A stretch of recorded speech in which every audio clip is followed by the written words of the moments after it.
Hey guys, so I've been watching a lot of bad movies recently. If you've never tried intentionally watching a bad movie before, you are missing out on one of life's greatest pleasures. But don't worry, because I'm making this video to pleasure you now. Yeah, no, I gotta make sure I cut that. Bad movies are fantastic for all of the wrong reasons. They have plot holes, they have production mistakes, but most importantly, they have awful writing. Now, most of these movies are actually so bad that they're just boring to watch. But every once in a while, you get a movie that's so perfectly bad, it's not good, it's fantastic. And I don't mean to brag, but I think I've found the greatest bad movie of all time. It's called Camp Cool Kids. But I'm filming this after, so actually I don't really know how to transition into. So the movie opens up with the mom breaking down crying. This is the first 10 seconds of the movie. She breaks down crying after looking at a picture of her presumably deceased husband, which is a crazy thing to open the movie with. So you think that must be an integral plot point. No. You could remove that entirely from the movie, it wouldn't change a thing. All of this is to set up the fact that dad had just died and they moved back in with grandpa. And there's no mention of grandma either, so I think they're just killing off spouses. I don't know, trying to save some budget? Looking good, Spence. Looking good, my boy. It's breakfast time. Get your clothes on. Don't you fucking dare. What is Grandpa talking about? He's fully clothed. Come on, boy, get your clothes on. While this is going on, there's an emotional dialogue happening in the other room between the mom and the older brother, Zach. Are you okay? Me? I'm fine. I just want that. So now that we've established the dad is dead and he misses him, it doesn't matter at all, ever again. Does it shape the plot or the character's actions? Nope. They were at the table. You didn't need a transition. So the movie has the typical trope of the feuding brothers. The older brother who's in his teens and is angsty, and the younger brother who doesn't know better but's really annoying. They demonstrate this beautifully with this 26-second scene of Spence putting on pads. Come on, Spence. Hey, wait up.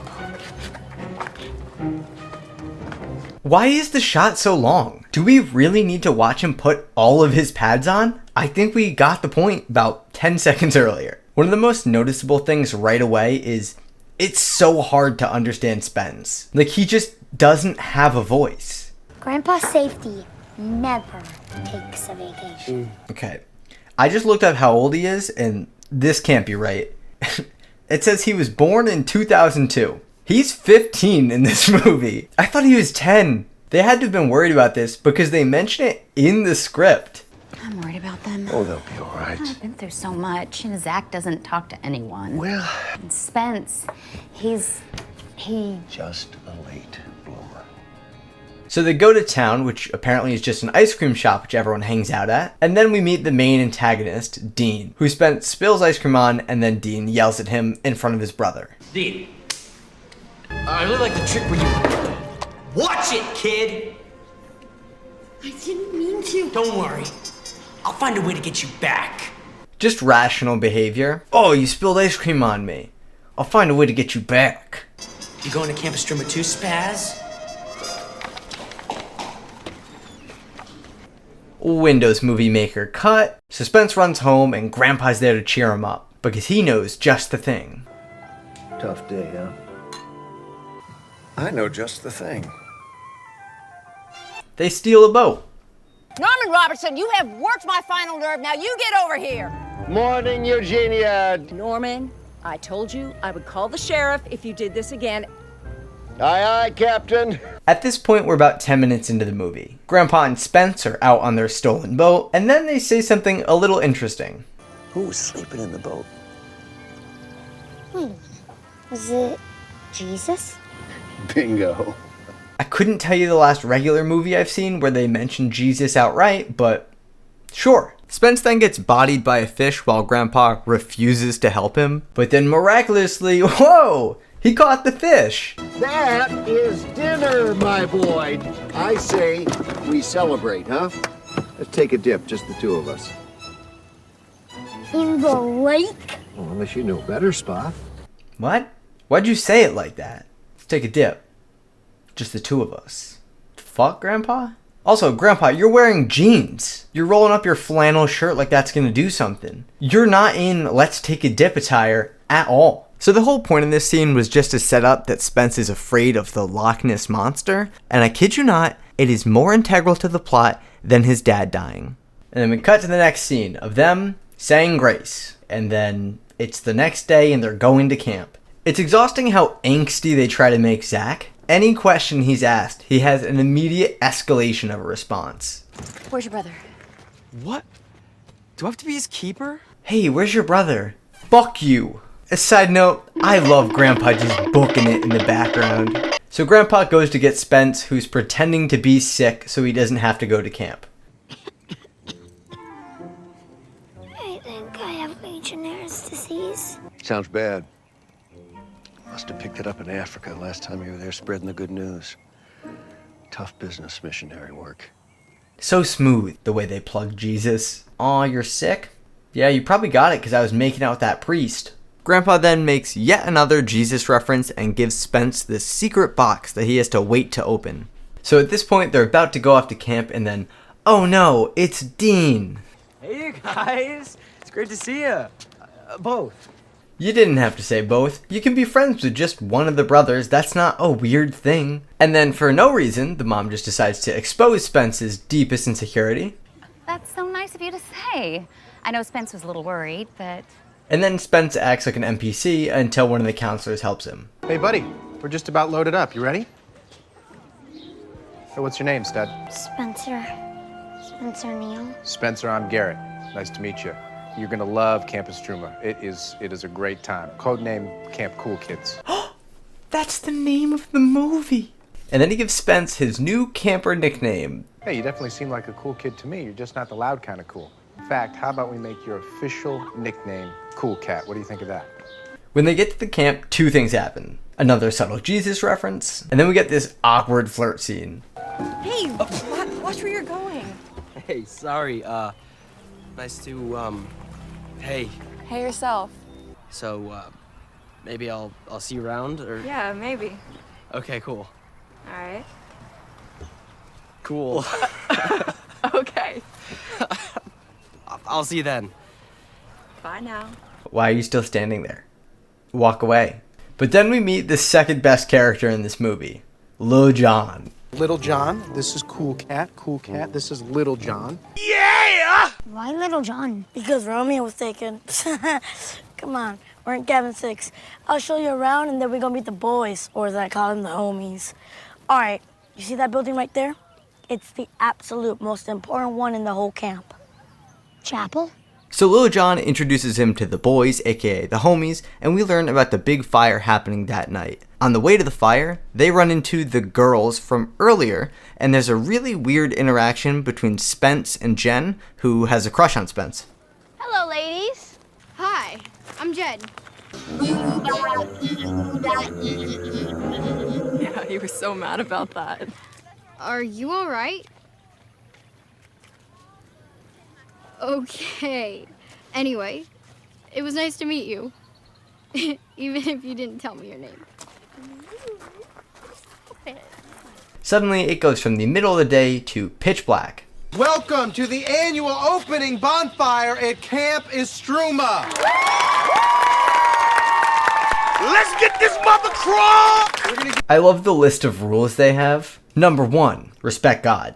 Rule 6, no inappropriate contact. Clothing must meet regulations. Fun is permitted. Oh, thank God. We then meet the camp director and her weird assistant, who don't matter at all and we don't see again until the very end of the movie. Why does her assistant look like that? I do not know. And then it randomly turns into a dance scene. And let me tell you, Lil Jon gets his freak on. Cool Cat can't even clap on the beat.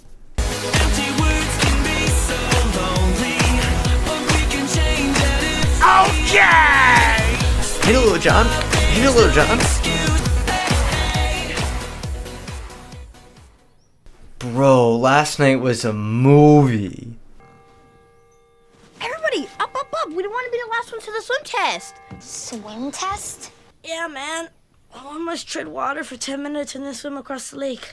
Am I wrong? I feel like that's a long time. Yeah, that's a ton. The swim test to become a certified lifeguard is swimming 300 yards and treading water for 2 minutes. They have to tread water for 10 minutes and then swim across the lake? So they go to do the swim test, but Cool Cat won't do it because he's afraid of the Loch Ness Monster. Which makes sense if you think about it, cause like, his dad died?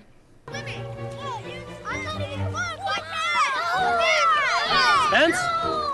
Hey, is your brother okay? Yeah, I think so. Hey, wanna race the other side?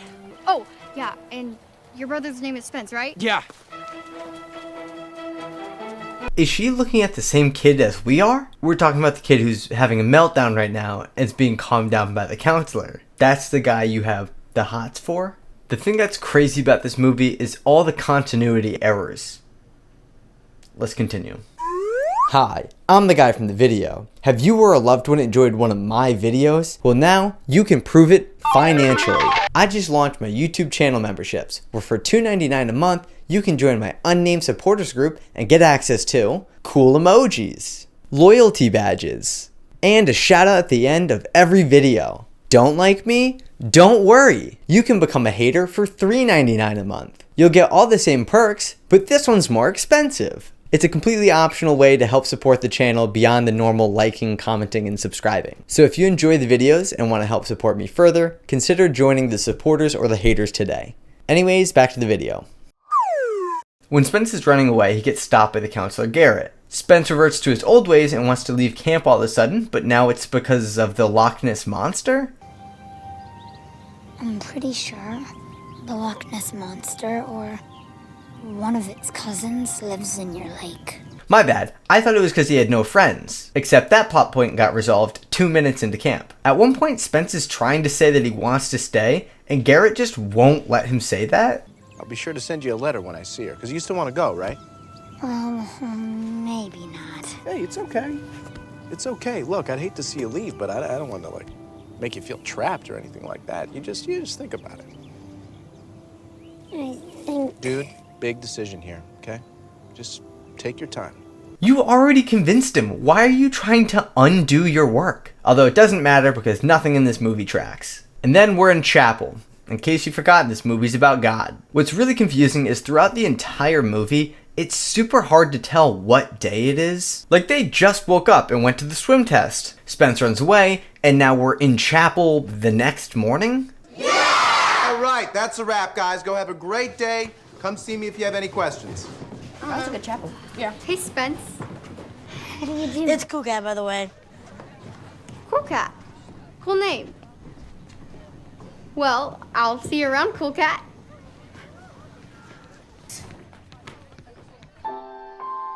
What time is it in this movie? I thought it was morning, but then it turns out it's the next morning. And then now it's night? Surely there has to be a better way to convey the passage of time than whatever the hell this is. Spence then wakes in the middle of the night to open the box his grandpa gave him, which, judging by this movie, is probably a religious reference that I don't get. Dear Lord, bless this food and may it nourish our bodies. Amen.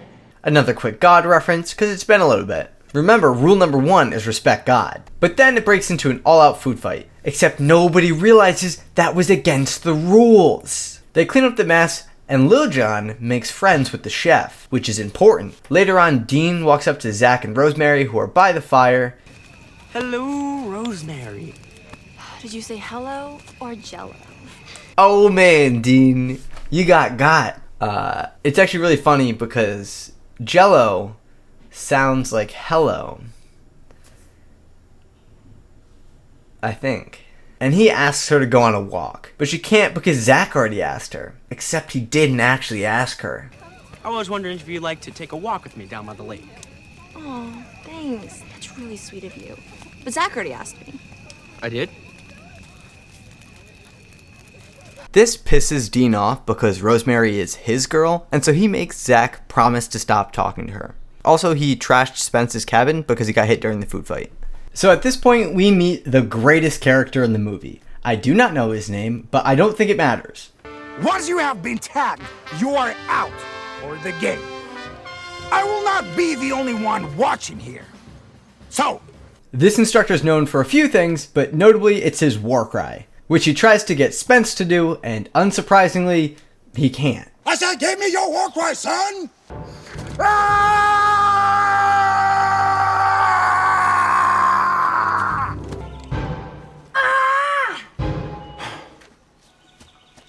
So after the boys get absolutely lit up in paintball, they're in some random barn and they start making fun of the other group. Isaac, new chief of Brown News. Ooh, yes. And then, oh no, they heard them. Is there something you want to tell me, little bro? Hey, Zach, it's good to see you. And Dean, it's nice to see you too. Hey, Zach, it's nice to see you. So what do? They give them all wedgies. There's also a really weird scene where the girl who's been crushing on Spence finds him hanging by his underwear. Spence? None of this deters her crush. If this won't give this girl the ick, what will? Like, you need to raise your standards. Or the age of people you're trying to date. After that, we get a scene where Rosemary walks up to hang out with Zach and Dean. But Zach can't be there because he's told not to talk to her. We also find out that Spence is somehow good at archery. Way to go, cool cats! All right, man. Looks like you found something you're good at. We also find out that Jen has asthma, but it's not super obvious, so tell me if you spot it. Everybody just close your eyes. Close your eyes, everybody. Take a deep breath in. Take that all in. That is Mother Earth. Right on, far out, right? This was the best idea they could come up with. How are we going to introduce that she has asthma? Well, we could introduce it when she does an intense physical exercise, like the swim test when she treads water for 10 minutes. No, I don't think so. What about when she's walking in the woods at a leisurely pace and they take a deep breath? That's it. The whole time they're talking about the games. The games is a competition that happens at the end of camp. Everyone competes, multiple events, whoever has the most points wins. But the problem is, Spence isn't good at anything. And Dean's Cabin wins the event every year, so they really want to beat him. We then get this really awkward flirting scene between the two. Once again, please stop. So, are you ever gonna come in the lake and go swimming? I've been thinking about it. This is seemingly the first real interaction the two characters have, mainly because they exchange words this time, instead of just... We then learn that Dean's Cabin has been making a secret poison ivy bomb that they're going to use against the younger kids. If you're not from North America, you might not know what poison ivy is. It's basically just a poisonous leaf that when you touch it, it gives you a really itchy and painful rash, and it spreads super easily. It's kind of common, so we actually have a name for if you make a little poison ivy bomb like this. It's called committing a crime. Like, this is hugely illegal. So they make this poison ivy juice and they spray it all over the kid's cabin, which Zach finds out about and does nothing because he just sits there depressed because he can't talk to Rosaline. Hi, this is me editing. I accidentally called her Rosaline for the next 20 minutes, so my bad. So this guy you just met, who has screamed at your brother in front of you, mocked your brother publicly in front of you, is now poisoning your brother in front of you, is telling you not to talk to a girl who's been nice to you, who you enjoy talking to, and you're gonna listen to him. Got it. Also at the fire, we get the first normal interaction between these two, and then Spence starts rattling off constellations to her. I don't know about y'all, but I know a touch of the tism when I see it. You see a lot that most people don't. You mean the stars? The ones that people have been looking at for thousands of years? Also, while this is happening, Dean comes up and starts messing with them, and Rosaline's just cool with it. Hey, cool cat. So great to see you so comfortable. You're back on the ground, paintball walls are gone. Oh, but watch out for the bugs. They itch. Come on. We've already established she doesn't like Dean, but then suddenly when he starts being a jerk to your friend, you're just gonna follow him around? What is her motivations for anything? Then they go back to their cabin, they go to bed, and oh no, Dean broke the Geneva Convention. I guess there wasn't money in the budget for them to have any makeup done to show a rash or something, which is fine. This isn't a major film, so obviously they have to cut corners where they can. I just don't think I would have written it into the script that they show off their rashes when there's clearly nothing there. Dude, look! Oh, that's bad! Anyway, we cut to the next day, and Zach goes to talk to Rosaline. But Rosaline's mad because he's been giving her the cold shoulder for the past few days. Actually, it could have been 2 weeks. I have no clue. They don't make it clear. I think it was a few days. Out of nowhere, I think the writers remembered her moral compass because she then tells off Zach for being a dick. What do you want? I just kind of want to say I'm sorry I haven't been, well, you know, I've been... A jerk. After Rosaline yells at him, Zach goes to make up for his past. Spence is rightfully mad because Zach has been letting Dean assault him for the past 2 weeks. Hey, you called me a brown noser. Remember? Oh, I'm Zach. Because you keep kissing up to Dean, and he's a Neanderthal. It's not that bad of a guy. He has put literal garbage in their room and poison ivy, unprovoked. What do you mean he's not that bad of a guy? Spence and the gang decide they're going to fight back after being assaulted like 45 times. So how do they get them back? They make s'mores, which they laced with laxatives. Jen sees them making the s'mores and has a really weird interaction with Spence. Then they leave the brownies in Dean's cabin with a fake note acting like it's from Rosemary. Yes, Jimmy? I gotta go! Move! Everyone likes it because Dean is a scumbag and has no redeemable qualities, except for Jen, who knows he made the brownies and is disappointed. After chapel, they have the most uncomfortable confrontation, and Jen yells at him. Hey, Spence. It's Cool Cat. No, it's not. I told you to leave me alone. She doesn't yell at Dean any of the other times, but she yells at Spence when he retaliates after being poisoned. I felt like it was fair game. Counselor Garrett somehow knows it was them who made the brownies, so he confronts Spence about it. So you got those older boys pretty good, didn't you?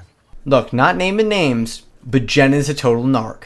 Yeah, but I guess we shouldn't have. Aha. So why'd you do it? I don't know, maybe they did it because they were poisoned? Is there no rules in this camp? Obviously there are, I saw the board of them. But it seems like we're a little bit too cool with the fact that they got poisoned. I was tired of being a victim. They're always picking on us.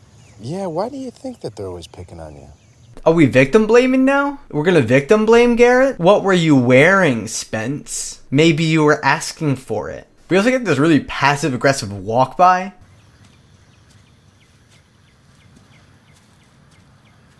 It actually might just be aggressive. Later that night, Dean and the cabin are hashing out how they're gonna get them back. When, for the first time ever, Zach decides to stand up for not being a complete asshole. What'd you say? I mean, why don't we beat them fair and square? Instead of being jerks about it. Right? Is that what you told Rosemary? That I'm a jerk? Yay! Character development! Dean freaks out because he thinks Zach was off meddling with Rosemary, when literally nothing indicates that. Is that where you were right now? With her, when you should have been with your team? No. I was, You were what? You were what? He didn't even get a second to reply. Shut up, Jimmy. So Dean kicks him off the team. Maybe this isn't the right team for you. Maybe not. That's how it's gonna be, huh? Yeah. Whatever. Whatever! I like that he storms off, but he left all of his stuff in the cabin, so he's gonna have to come back. Fine! I'm just gonna have to squeeze by you real quick. At this point, Spence goes and tries to make things right with Jen. Sure about this? I mean, she seemed pretty mad at you, boy. I have to do it. Besides, I think I understand what girls want. Dude, that's impossible. So true, Lil John. So true. Quick reminder, she has asthma. This actually would have been a way more normal way to introduce that she has asthma. I don't know why they did the other scene in the first place. Was that It was nothing. Was that a weed? Something else that pisses me off about Spence is his eyes are closed half of the times he's talking. What do you want? Well, I was wondering if I could talk to you for a minute. I was wondering if I could talk to you for a second. Y'all got my boy overstimulated. He can't be in front of this many lights. Is he looking into the sun? Spence then makes up with Jen, who promptly kicks a ball into his groin. See, I told you I knew what girls wanted. Oh! Zach, after being kicked out of Dean's cabin, moves into Spence's cabin, where he's pretty much immediately forgiven, after he does this weird dance. Me Zach, me king of cavemen. And then finally, it's the day of the games. You guys ready for the Estruma Games? Remember how I said Counselor Mark is the best character in this movie? This is why. Counselor Mark, can you show these guys a battle cry?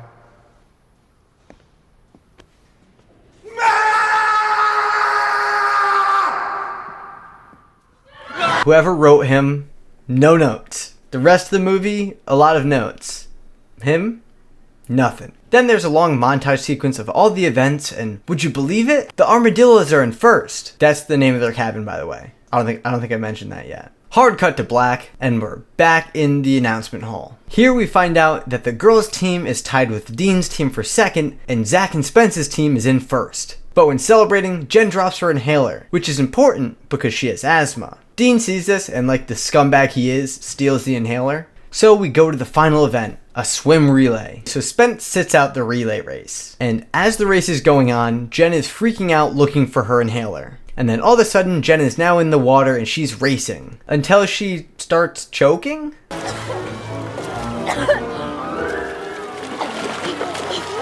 Look, I'm not a medical expert, and so I don't know too much about asthma. That being said, I've had asthma my entire life, and never once has it looked anything remotely like that. Jen starts dying in the water, and neither the camp counselors nor the lifeguards seem even remotely interested in helping. But Spence was there to save the day.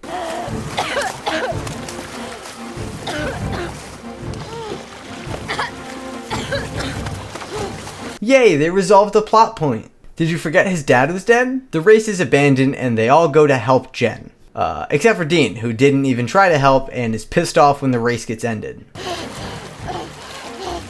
her down right here. Come on, Jimmy, give me a hand. Hey, Dean, relax, okay? You don't need to swim. No, man, I got this. Look, you don't need to swim. They forfeited. They got out of the water. So now Dean's team has tied it all up. Also, somehow Spence knows that Dean stole the inhaler, despite that never being shown. We won! That's not fair! He took her... I didn't notice this until editing, but he did see her drop the inhaler and he saw Dean pick it up. So why didn't he say anything sooner? Now we go to the archery field. All right, everyone, archery field, let's go! I'll be okay. Yeah, of course you will. So it comes down to Spence versus Dean in archery. Yeah, the only thing Spence is good at. And unsurprisingly, Spence wins it. Mostly because Dean gets rattled by Rosemary putting her arm around Zach. Best for last.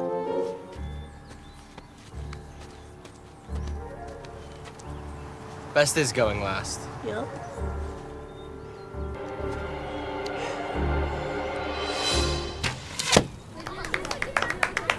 So Spence and the gang win and they all rejoice. But that's not all, because not only did they win the games, but Spence won Camper of the Year, an accolade which they mentioned for the first time 2 minutes before, and nobody with a brain would have thought anybody else besides Spence would have won it. And then they return home to Grandpa, who hits us with the biggest curveball of this entire movie. We won the games! Whoa! Oh, man! Oh, and Spence won Camper of the Year. He saved this girl and swam across the entire lake.